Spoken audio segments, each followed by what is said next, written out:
Coming up on Network Africa. Evariste Ndayishimiye is sworn in as Burundi's president 2 months than earlier planned and a week after outgoing President Pierre Nkurunziza's death. China plays big brother to Africa, promising to cancel interest-free loans due to mature by the end of this year. Plus, African countries react to the new wonder drug Dexamethasone, now being used to treat serious cases of coronavirus.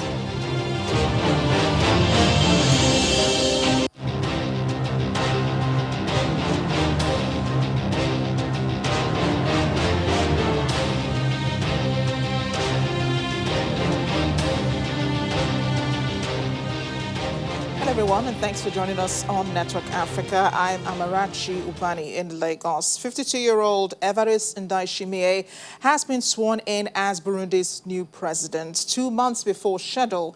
The swearing-in ceremony took place in the country's administrative capital, Gitega, and was devoid of any foreign head of state present. This comes after his predecessor, Pierre Nkurunziza, who has ruled the country over the last 15 years, died suddenly from a heart attack last week. He was due to step down in August of this year. Ndayishimiye was declared winner of the country's presidential election last month, despite cries by the opposition that the election was rigged. Now, according to Burundi's constitution, if the head of state dies in office, then the president of the National Assembly should succeed him. But after a ruling by the Constitutional Court, Mr. Ndayishimiye's inauguration in Gitega was brought forward. Let's take a closer look at the man who gets to sit at the helm of affairs in Burundi. Evariste Ndayishimiye is a well-known figure in Burundi. He's been among the most influential general, one of the most influential generals since 2005, when close friend and colleague in rebellion Pierre Nkurunziza took power. Commonly known as Never, General Ndayishimiye was a law student at the University of Burundi when the civil war erupted in 1993 following the assassination of President Melchior Ndadaye. He survived in the attack on ethnic Hutu students at his campus in then-capital Bujumbura, just like Nkurunziza, but he fled the country and joined the rebel force that formed to fight the then-Tutsi-led government. Fast forward to 2006, when he was named Minister of Interior, before becoming President Nkurunziza's military advisor and then Secretary General of the ruling CNDD-FDD party. He is known to be a practicing Roman Catholic and, like his predecessor, emphasizes the role of God in politics. He's also a father of 6. Let's talk to community development specialist and social political activist Serge Nzisabira. He joins us from Bujumbura, Burundi.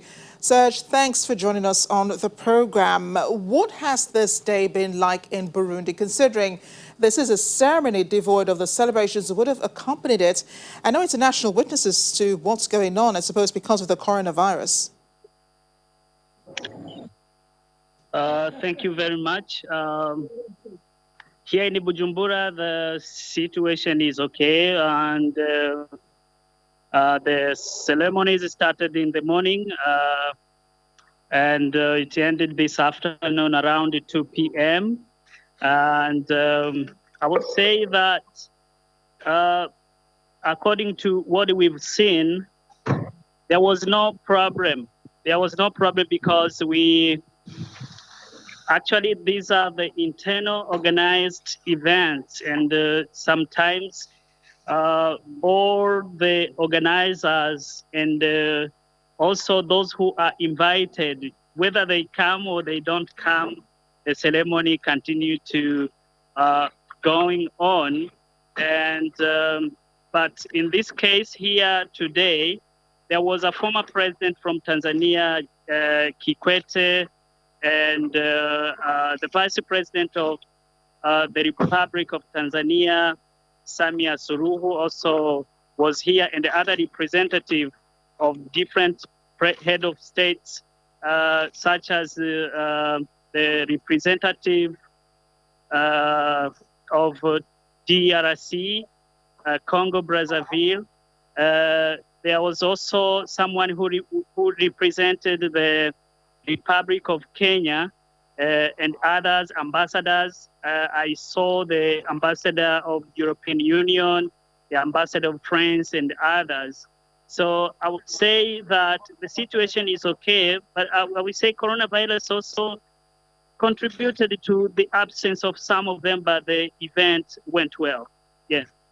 Indeed, and it all held in a room in the presidency, we understand. So this new president is not necessarily new to Burundian politics. He served in government before, incidentally, under his predecessor, Pierre Nkurunziza, but is he as widely accepted by the people of Burundi?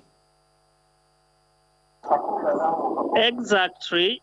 He's accepted. He's accepted by the fact that he was elected first by his party to represent CNDD-FDD in the election of this May, and also he was elected now after nominated. He was elected by the population of Burundi on the percentage of 68.7%, and this shows that he has the confidence of the population, but also if you go around his history, he was several times served as a mediator. He traveled here and there representing the country, and you can see how the people are expecting now that something is going to change, and they're expecting that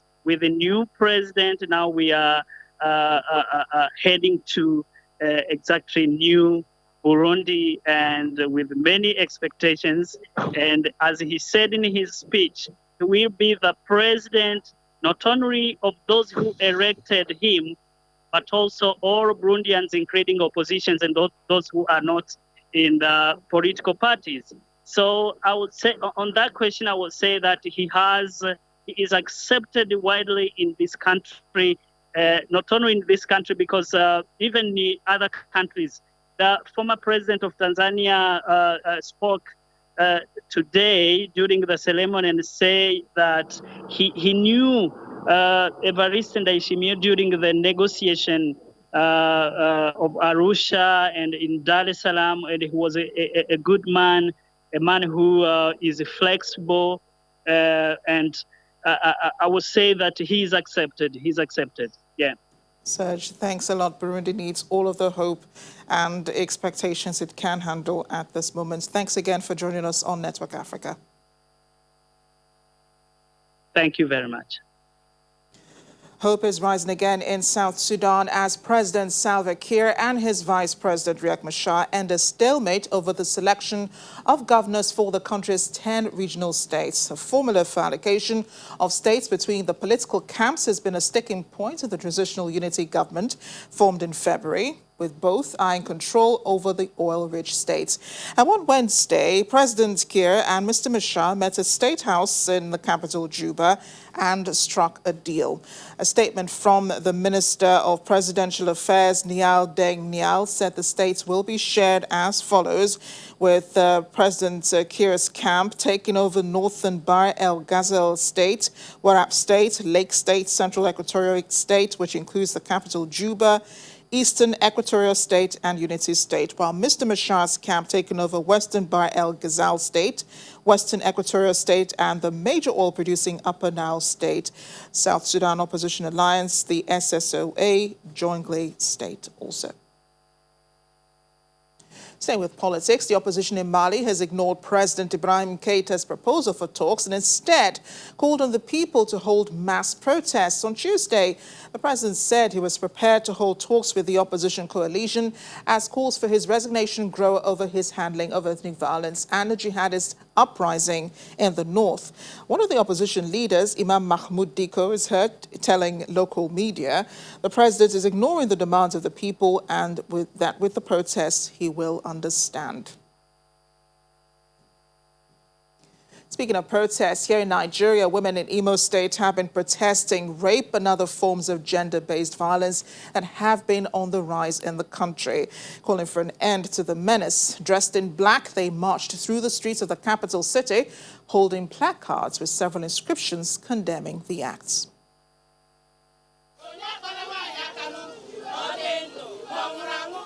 Nobody should touch a woman's waist without permission, whether dead or alive. That's part of the lyrics of a song these women composed to express their displeasure with the increasing rate of rape and other incidents of sexual violence.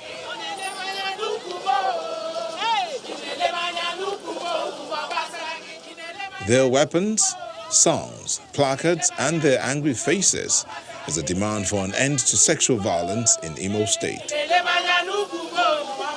The women of Imo State say enough is enough. No to rape, no to gender-based violence, no to violation of the girl child, no to breaking the future. But beyond this, they ask for the legislation to strengthen the process and discourage the act. We, the women, mothers, daughters of Imo State, humbly request the following. 1. That Your Excellency and the Ninth Assembly urgently pass the Imo State VAB Act into law as a legal framework in ensuring protection, prevention, and redress for all forms of violence against women and girls in Imo State. 2. As a matter of urgency as well, establish a functional and responsive Imo State Sexual Assault Referral Center known as SAC. The march terminates at the entrance of the Government House, where the Commissioner for Gender and Vulnerable Groups assures them of government support. Excellency wants me to convey to all the women in Imo that she is with you on this march today. She says to convey to you that she will do whatever is necessary to make sure that Imo women are protected, to make sure that Imo children are protected, to make sure that incidence of rape is reduced in Imo. The Imo State Committee on Ending Violence Against Women and Girls reports that during the heat of the COVID-19 crisis, the state recorded as many as 34 sexual violence cases, including rape, defilement, and incest, and 9 fresh cases within the first 2 weeks of June. The protesters are certain that stiffer penalties on perpetrators will go a long way to stem the tide on all shades of sexual and gender-based violence.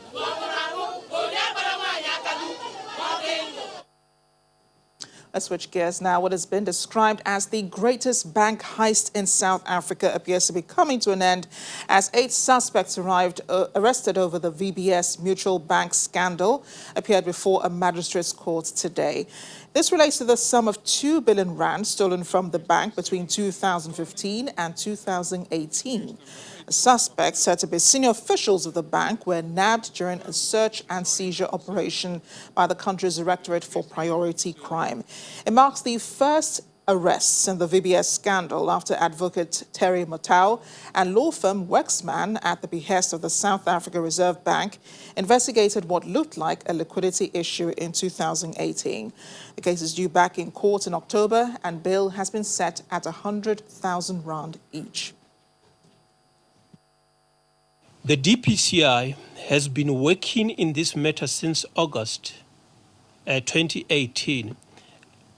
We have been investigating as an inquiry, which inquiry was converted into a police case docket in May 2019.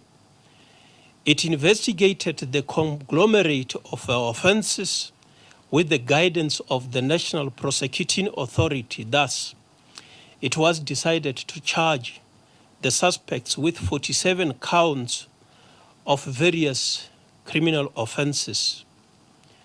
These are 5 counts of the pattern of racketeering activities in contravention of the Prevention of Organized Crime Act. That is the POCA. 12 of these counts are of theft, common law offense. 7 of these are for fraud, which is also common law.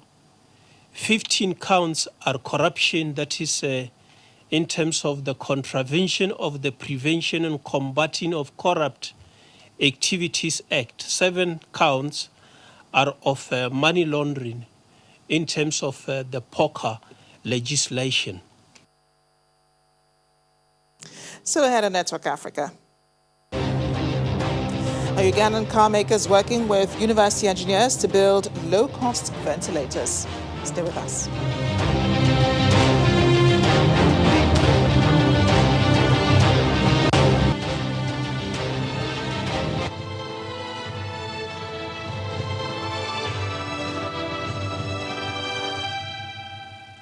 Welcome back. Chinese President Xi Jinping has announced China will cancel interest-free loans to African countries due to mature by the end of this year. He said this at the China-Africa Summit on COVID-19 on Wednesday, saying that African countries hardest hit by the pandemic will also be granted an extension of the debt suspension. He says Chinese financial institutions will hold friendly consultations with African countries to work out arrangements for commercial loans with sovereign guarantees. And concerning the coronavirus, he said African countries will be among the first to benefit from a Chinese-made vaccine. China will also continue building hospitals across Africa. It will also construct the headquarters of the Africa Center for Disease Control in Ethiopia, Addis Ababa. Let's talk now to CEO, Carry Assets Limited, Mr. Johnson Chukwu, who joins us from Victoria Island. Mr. Chukwu, always a pleasure seeing you and talking to you. What do you make of this promise from China amidst the distrust about the country over the coronavirus pandemic?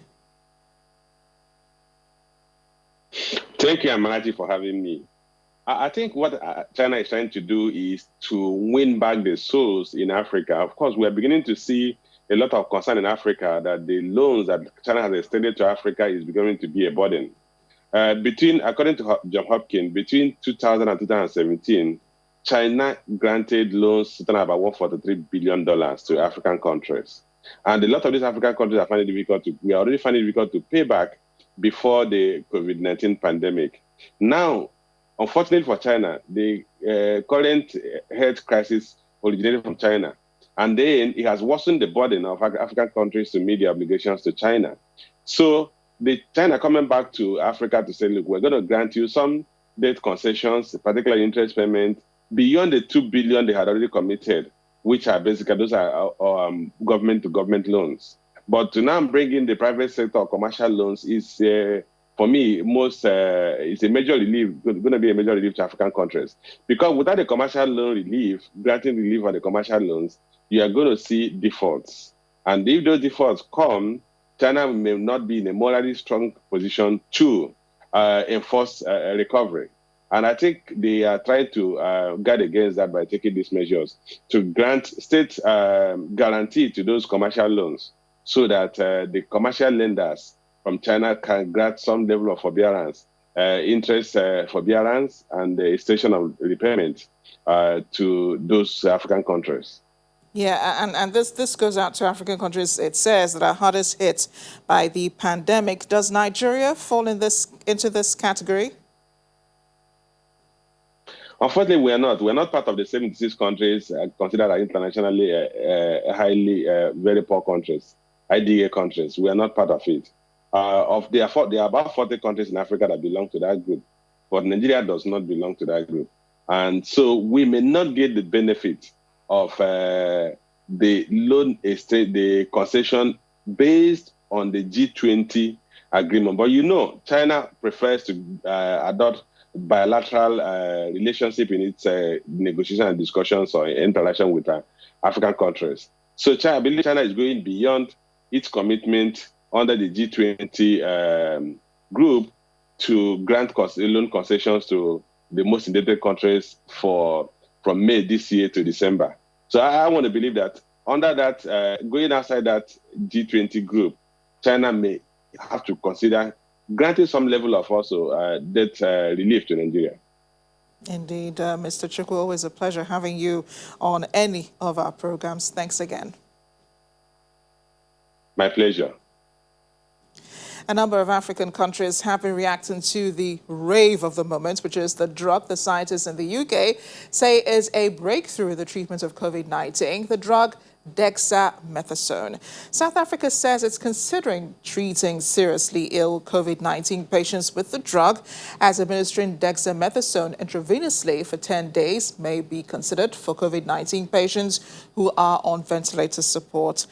Over in Kenya, where COVID-19 infections are surging, Public Health Director Patrick Amoth tweeted that the dexamethasone has been used for supportive management of COVID-19. Nigeria says it will wait for the World Health Organization to clear the drug before starting its trials. The WHO yesterday did give out a caution concerning dexamethasone, saying it should only be used for seriously ill patients. Now, Ghana, doctors warned patients against self-medicating using dexamethasone, saying the drug should not be used for mild COVID-19 cases. Meanwhile, all hands are on deck this COVID-19 period as companies are collaborating with scientists to discover cheaper and better ways of providing services to patients. Today, we focus on Uganda as a car maker teams up with engineers from a local university to build a low-cost ventilator. Like many African nations, Uganda's already underfunded health system is feeling the strain of the COVID-19 pandemic. There has not been a major outbreak in Uganda yet, but this East African nation will need acute respiratory support if cases rise dramatically. Right now, we cannot evacuate regional referral hospitals to attend to only COVID cases. So there are other patients in the regional referrals that also need ventilators. So the need is great. It is not small. The ventilator, called Bulamu, which means life in Uganda, was designed by Kira Motors, a Ugandan-based company which specializes in electric vehicles, and engineers from Makerere University in Kampala. The designs are partly based on open-source information from Massachusetts Institute of Technology in the United States. Ventilators are very expensive pieces of equipment, and in Uganda we only have about 100. So how we realize that if numbers keep growing globally, there will not only be a lot of competition for these ventilators, but then as a high-end product, we may not be able to get more that could meet our demand here in Uganda, since they're already on demand globally. So as a technology and innovation company, we realize that Kira Motors can actually play a very big role. And when Makerere University Resilient Africa Network approached us to work on this project, we of course had to say yes, because it's something that was not only requiring innovation, technology, which is part of our core values as Kira Motors, but it's something that we thought we could actually participate in. And we wanted to achieve a product that was not only low cost, but that could be made here by Ugandans, and something that could make a difference, not even beyond the COVID-19 pandemic. Uganda doesn't have the health budget to purchase hundreds and possibly thousands of ventilators at short notice. We realized that globally, that as the pandemic spread since, say, October or January, and it was announced a pandemic by World Health Organization, as numbers increased, it was realized that at least 5% of the people who got sick actually required critical care and needed to be admitted to hospital, and they required ventilators, mechanical ventilation, because they developed high respiratory problems. The designers already have the funding to build more ventilators. They also passed engineering tests, which include audible and visual alarms, leaks, and pressure gauge readings. Sometimes patients need up to 100% oxygen because maybe based on their respiratory condition, you need to vary that oxygen to air ratio. So you can have, from our air supply system, you can vary that air and then set the parameters you need. The health worker can easily set these parameters. The next step will be to test the device on humans. Manufacturers hope that if those trials go well, they will have the ventilator in Ugandan hospitals in July.